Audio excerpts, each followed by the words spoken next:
Selamat datang di channel review saham Indonesia.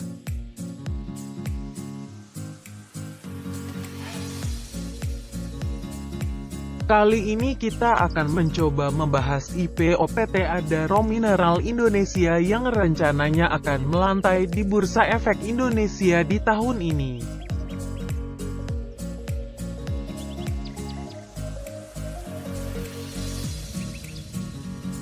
PT Adaro Mineral Indonesia merupakan perusahaan di bawah naungan PT Adaro Energi yang usahanya bergerak di bidang usaha pertambangan batu bara metalurgi.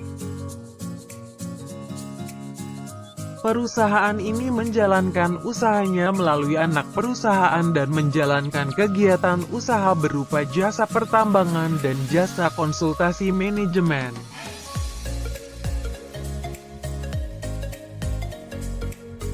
Perusahaan yang diakuisisi oleh PT Tridaya Alam Indonesia telah didukung dengan bisnis yang terintegrasi dengan anak perusahaannya. Dalam menjalankan usahanya, perseroan dan perusahaan anaknya didukung dengan rantai pasokan yang terintegrasi dari tambang hingga ke stockpile dan transshipment area. Perseroan memiliki visi menjadi perusahaan pertambangan Indonesia yang terkemuka.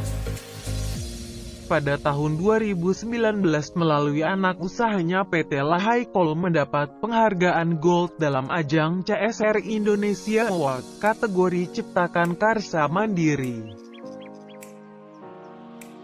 Lalu pada tahun 2021 PT Lahai Coal dan PT Marwai Coal mendapatkan penghargaan prestasi penerapan kaidah pertambangan mineral dan batu bara yang baik yang diberikan oleh Kementerian ESDM.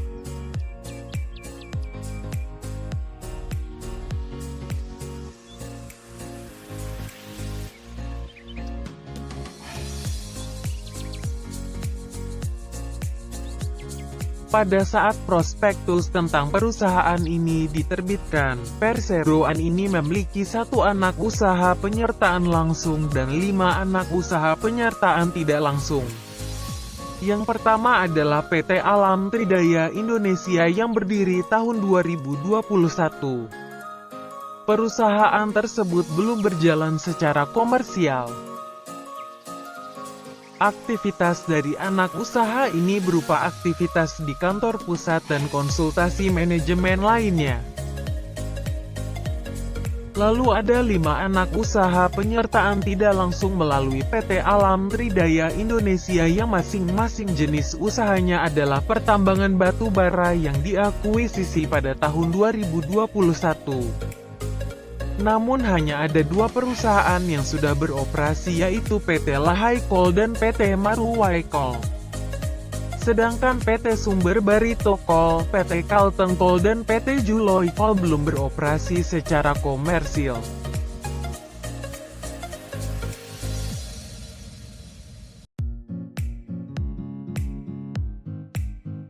Dilansir dari prospektus awal, perusahaan memiliki jumlah liabilitas sebesar $761.962.444 Amerika Serikat per tanggal 31 Agustus tahun 2021. Angka ini didapat dari hasil konsolidasi dari perseroan dengan anak perusahaannya. Utang jangka pendek terbesar perusahaan ini yaitu utang usaha dengan pihak ketiga dan pihak berelasi yang jika dijumlahkan sejumlah $21.040.153 Amerika Serikat. Berikut adalah rincian lengkap liabilitas jangka pendek perusahaan ini berdasarkan prospektus awal.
Sedangkan total liabilitas jangka panjangnya adalah sebesar $698.481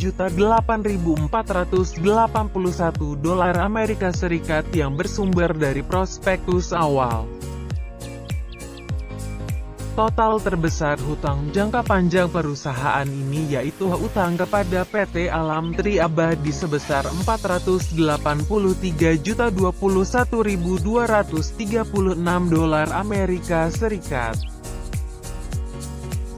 Dan PT Adaro Energi sebesar $186.900.000 Amerika Serikat. Jika dijumlahkan totalnya adalah $669.961.236 Amerika Serikat. Berikut rincian liabilitas jangka panjang lainnya dari perusahaan ini dari prospektus awal.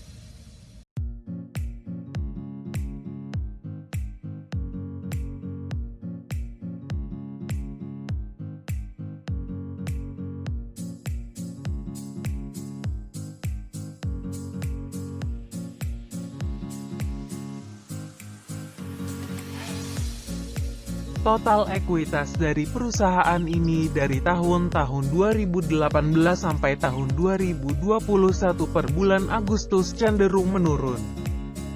Hal ini terlihat dari uraian ekuitas dari perusahaan ini berdasarkan prospektus awal.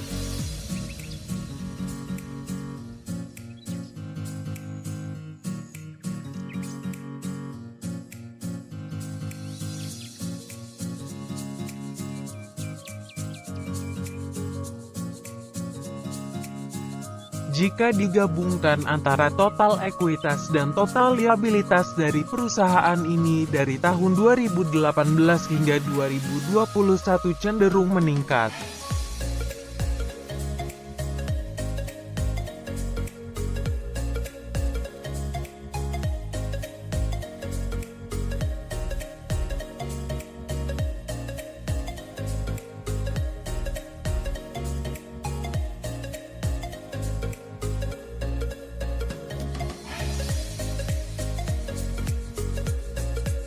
Jika kita melihat laporan keuangan perusahaan ini berdasarkan prospektus awal dalam 3 tahun terakhir cenderung negatif alias merugi, meskipun di tahun 2021 per bulan Agustus bernilai positif.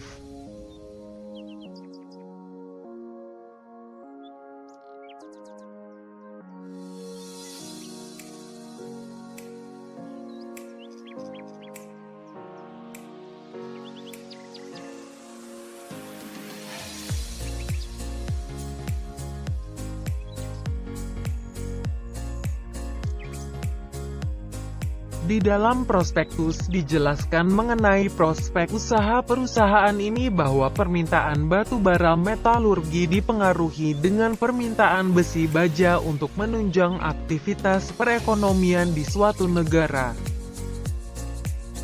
Khususnya aktivitas dari sektor industri manufaktur, konstruksi, transportasi dan infrastruktur. Konsumsi besi baja bervariasi di setiap negara, dari sekitar 300 sampai 400 kg kapita tahun sampai kepada 1,000 kg kapita tahun. Di tahun 2020, permintaan impor batu bara metalurgi terdampak oleh pandemi COVID-19 sehingga menurun sebesar 11% dibandingkan dengan 2019. Namun demikian, setelah adanya stimulus dan pelonggaran pembatasan sosial, permintaan besi baja menjadi meningkat tajam. Di tahun-tahun sebelumnya, Cina, India, dan Vietnam menjadi penggerak pertumbuhan permintaan besi baja, namun, di tahun 2021 permintaan besi baja mengalami pertumbuhan di semua negara sebagai akibat dari target pemulihan ekonomi. Dalam merespon pertumbuhan permintaan yang signifikan, produksi besi baja juga meningkat cukup kuat. Berdasarkan data dari World Steel Association, selama periode Januari tahun 2021 sampai dengan Juli tahun 2021, produksi besi baja meningkat sebesar 12% dibandingkan tahun sebelumnya. Pasca tahun 2021, permintaan diperkirakan akan menguat terus dari tahun ke tahun selama 10 tahun mendatang, meskipun pada tingkat pertumbuhan yang lebih moderat dibandingkan tahun 2021. Cina, India, Vietnam, dan Turki diprediksi akan menambah permintaan impor batu bara metalurgi sebanyak masing-masing 27%, 42%, 20%, dan 39%, dan akan menjadi pendorong pertumbuhan selama 10 tahun mendatang. Di tahun 2030 dan seterusnya, pertumbuhan permintaan akan cenderung mendatar. Produksi dengan menggunakan electric arc furnace akan semakin bertambah dan mempengaruhi pertumbuhan dari blast furnace oxygen furnace, walaupun ada beberapa tantangan dari penggunaan electric arc furnace. Di samping itu, hydrogen direct reduced iron juga merupakan salah satu faktor yang dapat membatasi penggunaan blast oxygen furnace dari teknologi pembuatan besi baja. Berdasarkan studi oleh IHS Markit, terdapat banyak hal yang akan membatasi penggunaan electric arc furnace tersebut, salah satunya ketersediaan listrik. Tahun 2021, reserve margins pada kelistrikan di Cina sangat sedikit dan berdampak pada produksi besi baja dari EAF. Selain itu, IHS Markit juga memperkirakan bahwa ketersediaan scrap juga akan terbatas dan membatasi pertumbuhan penggunaan scrap di masa yang akan datang. Penggunaan hidrogen DRI juga memiliki kelemahan, yaitu dari sisi keekonomian. Nilai keekonomian dari hidrogen DRI masih relatif jauh lebih buruk dibandingkan dengan produksi besi baja menggunakan BF-BOF. Hal ini berarti bahwa penggunaan hidrogen DRI masih membutuhkan subsidi penjualan karbon. Jika tidak, perusahaan pembuat besi baja akan terus beroperasi secara tidak ekonomis demi mencapai target lingkungan, sosial dan tata kelola (ESG), serta riset dan pengembangan. Perseroan meyakini bahwa fundamental pasar batu bara metalurgi tetap kokoh, didukung oleh meningkatnya permintaan baja untuk mendukung peningkatan urbanisasi, pembangunan infrastruktur, dan pertumbuhan ekonomi.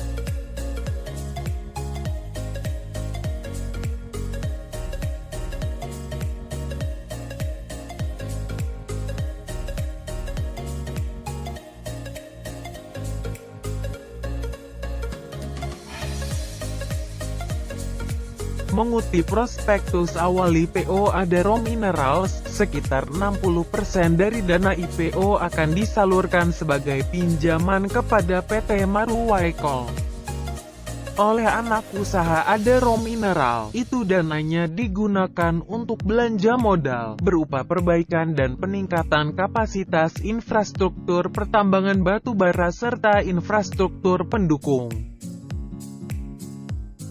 Ini seiring dengan meningkatnya produksi batu bara dan biaya eksplorasi dalam rangka keperluan pengembangan teknik penambangan di Lampunut dalam kurun waktu tahun 2022 sampai dengan 2023. Sisanya, sekitar 40% dipakai untuk membayar sebagai pokok utang kepada induk usahanya, yakni Adaro Energy.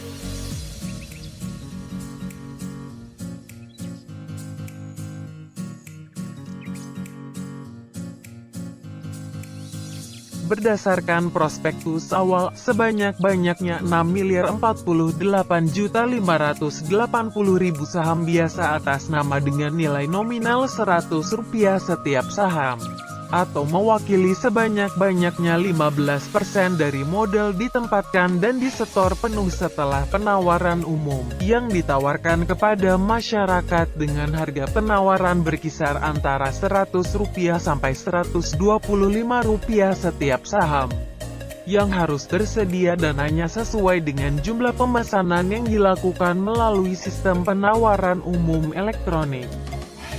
Jumlah penawaran umum adalah sebanyak-banyaknya Rp756.072.500.000.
Berdasarkan prospektus awal, apabila perseroan membukukan laba bersih pada 1 tahun buku, maka perseroan dapat membagikan dividen kepada pemegang saham berdasarkan rekomendasi dari direksi dengan persetujuan RUPS.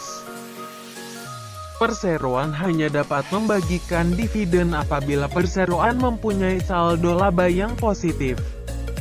Perusahaan ini sangat bergantung pada kinerja dari anak perusahaannya. Mulai tahun 2021, manajemen perseroan merencanakan rasio pembayaran dividen sampai dengan 45% dari laba bersih konsolidasi perseroan setiap tahunnya.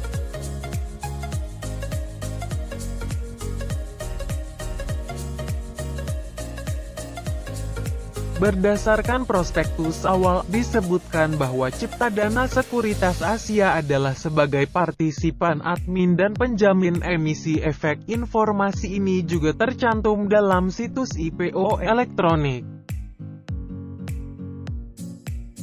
Demikianlah informasi mengenai IPO PT Adaro Mineral Indonesia. Semoga memberi manfaat positif dan bisa menjadi pertimbangan para investor sebelum menentukan untuk berinvestasi di perusahaan ini.